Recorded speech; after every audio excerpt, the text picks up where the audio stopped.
wonderfully. I know, like, you've all said you had a great week. I also had a great week. We thank God. It's a beautiful Sabbath day. And we are here to praise and worship God, right? So, today I have a special story. And I'm sure all of you will enjoy, okay? Yeah.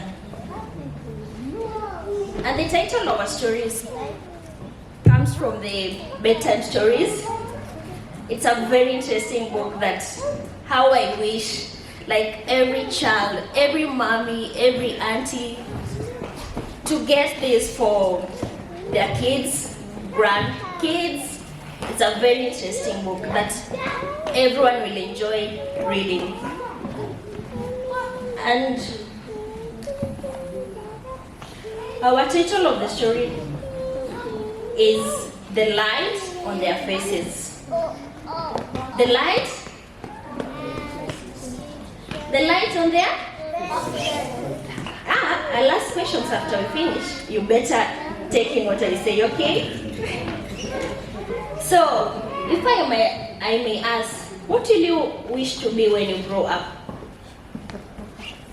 What will you wish when you grow up to be? Firefighter? Nice. How about you? A police, Ivan. Prince? A doctor? Wow, that's amazing. How about you? Sorry? A doctor? So interesting. Ballerina? Oh. How about you? Wow, she wants to be an ambulance lady. How about that? Okay, that's amazing. How I wish God to help you all to have your dreams come true. Okay, let's read in this story. All the children on the farm were down with measles, that is, all except Edward. Big brother had them. So, the two younger brothers and two sisters, with 5 children sick, you can imagine that home was like a hospital. How many were they? 5. Just imagine 5 children all down with measles. You can imagine all sleeping, everyone is with fever, scratching themselves, feeling so uncomfortable, crying, "Mommy, I need this. Mommy, please help." You can imagine that. Then, at first, nobody was worried. It was only measles after all. The children will soon get better and forget about it. Then, one night William, the eldest boy, remember that, okay? Took for the worst. Mother noticed it first. She called father. They did everything they could for the boy, but in vain. Hour by hour, he became more and more feverish.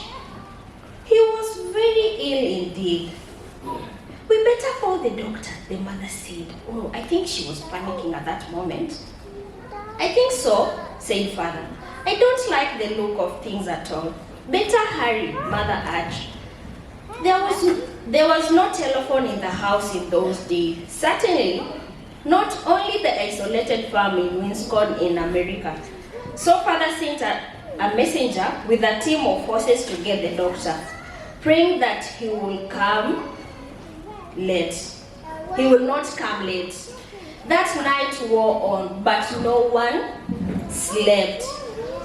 All were too worried about William. The children talked in whispers. You can imagine everyone is whispering. How is he doing? Is he okay? Everyone is in panic. The whole house, everyone is just talking to each other. Mommy is holding, "Oh my goodness, just God, will you just help my sick William to get better?" Dad is walking here and there. They don't know what to do. Edward, not allowed in the room where William was lying, worried worried most of all. He loved his big brother dearly, and he was so sick. He wanted to talk to him. He was so sorry for his parents too. He had never seen them so solemn before. They looked so tired, so anxious, so much older. Imagine that. Your beautiful mom, your daddy, all energetic all the day, like you know him, a strong man. He looked so much older that day because he was in panic. He was so stressed. At last, the counter of the hooves was heard in distance. The team of horses were returning. Was the doctor with them? Thank God he was. As mother and father greeted him, their faces show how anxious they were. Quickly, they led him to William's bedroom. A moment later, he was bending over the sick boy, seeking the cause of his troubles. Mother and father waited patiently. They waited impatiently for his report. Meanwhile, Edward slipped into the room unnoticed and hid down the side of the big old-fashioned chest of the drawers. From this safe hiding place, he was able and observed to see all that went on. When what he saw changed his whole life and blessed the world. Gently and carefully, the doctor examined William, feeling his pulse, taking his temperature. You know what you always go in hospital and the doctor does to you when you get sick? What does he do? The first thing when you walk into the room, what does the doctor do for you? Do you know what the doctor always do first? What, Gavin? He tells you to get a bed rest. Wow. How about you? What else does the doctor does when you get into the room, the first thing? Yeah, that is awesome. He takes your temperature. He wants to see how you're doing first. Like, he loves to listen to your pulse. Like, those are the basic things the doctors do when you get into the hospital, right? Then he turned to mother and father and said, "Have no fear, he's going to get well." As he spoke, something happened that was beautiful to behold. Instantly, the two tired, anxious faces light up with joy and hope, like the sun bursting through the clouds after a thunderstorm, or a sudden dawn after a long, dark night. Never had Edward seen his parents so happy, so relieved. Do you know why? Do you know why? Why were the parents so happy and relieved? That is correct. They knew their child is safe now, out of danger.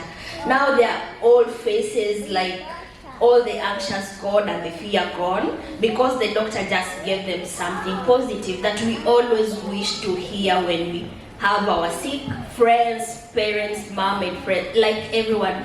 Anytime a doctor tells you good news, it lights up our faces and we feel much better. Okay? Like most of the boys of his age, he had sometimes wondered what he would be when he grew up. A farmer perhaps, like his dad, maybe a cowboy, an engine driver, or a prospector for gold.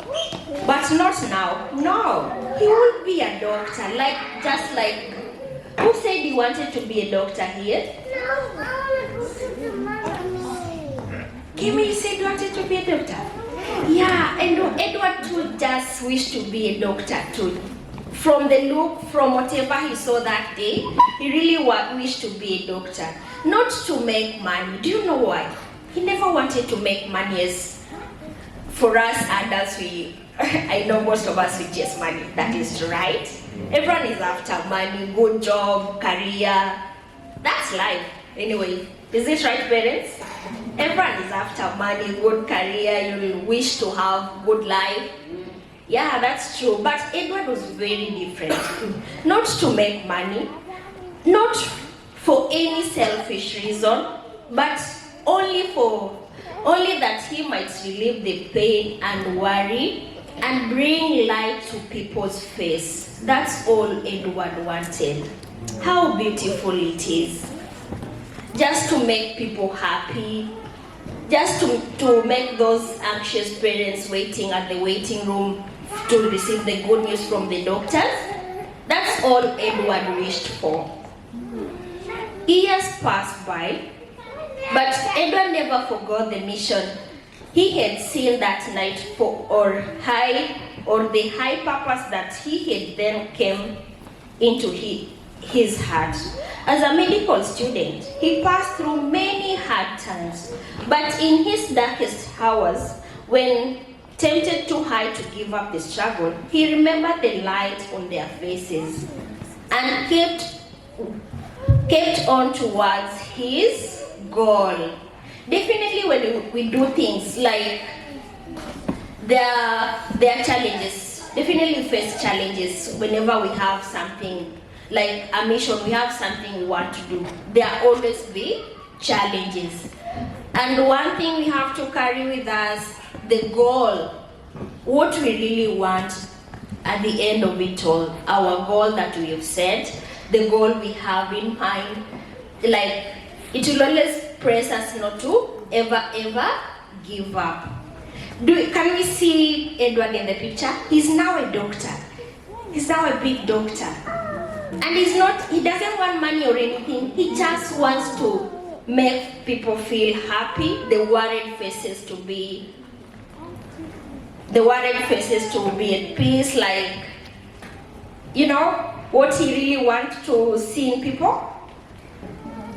Yeah, at last, he became a doctor himself and began to help people as his brother had been helped years before. Soon, he too began to see sad, worried faces light up. He brought healing to the sick and dying, and new hope to many troubled hearts. You can imagine that.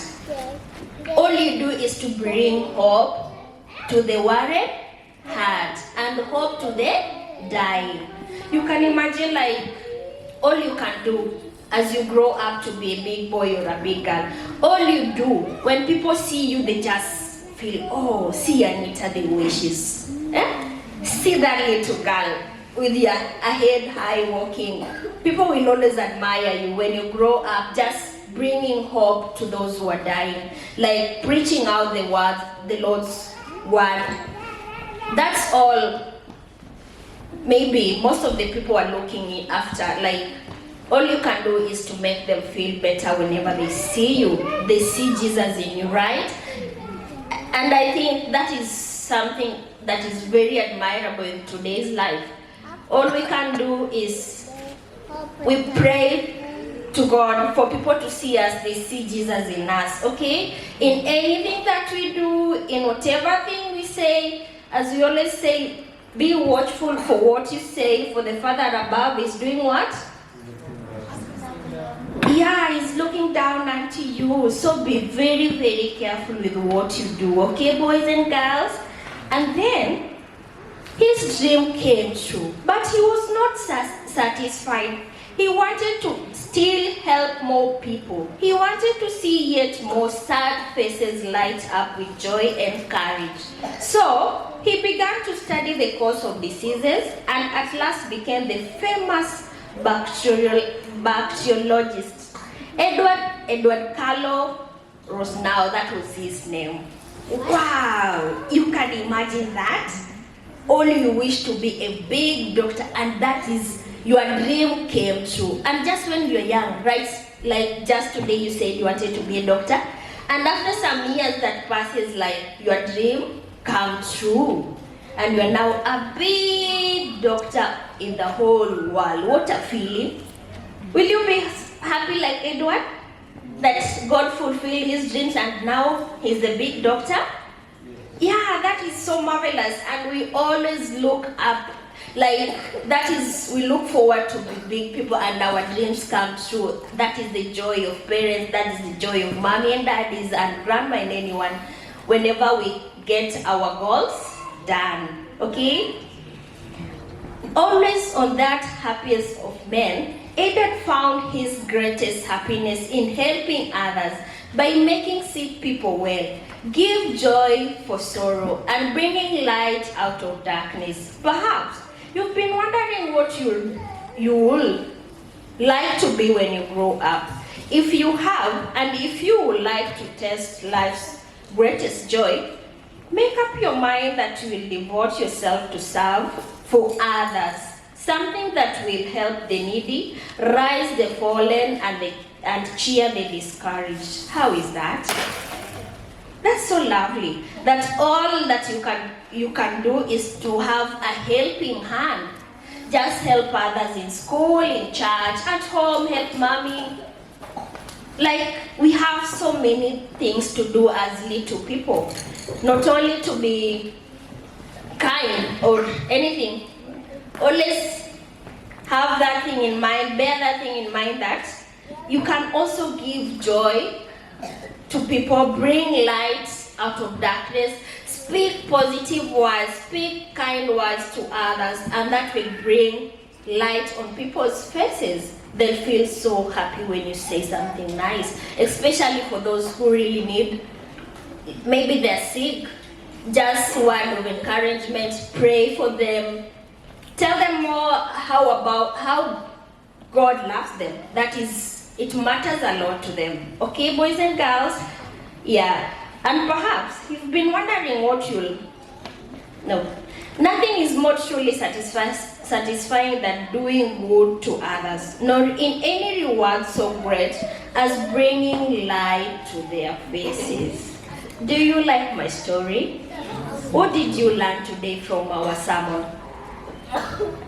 From the story we've just read, what did you learn today?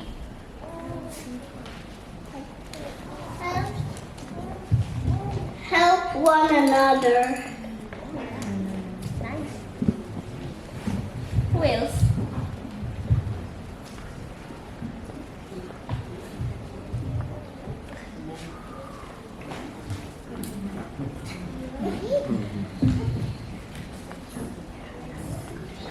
We help others. Amen. Who has an idea what you'll do? Anita, you have something? Stanley, do you have anything? Yeah, don't worry about it. We can always help others and bring light to their faces, pray for them. Like, we just have to be little helpers. You can help mommy clean the dishes at home. You can help your friends in school in case they need something. Always be there for them if you are able, okay? What was the title of our story today?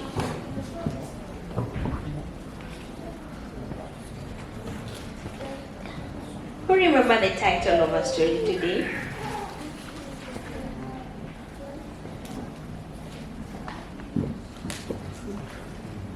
Who can remember the title of our story today?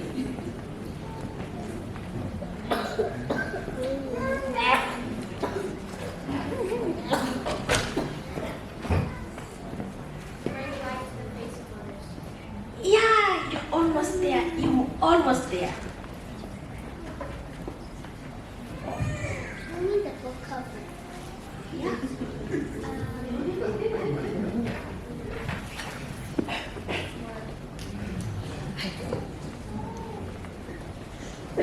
Can I help, Gabby? Oh, you're almost there. And let me just help you there. I think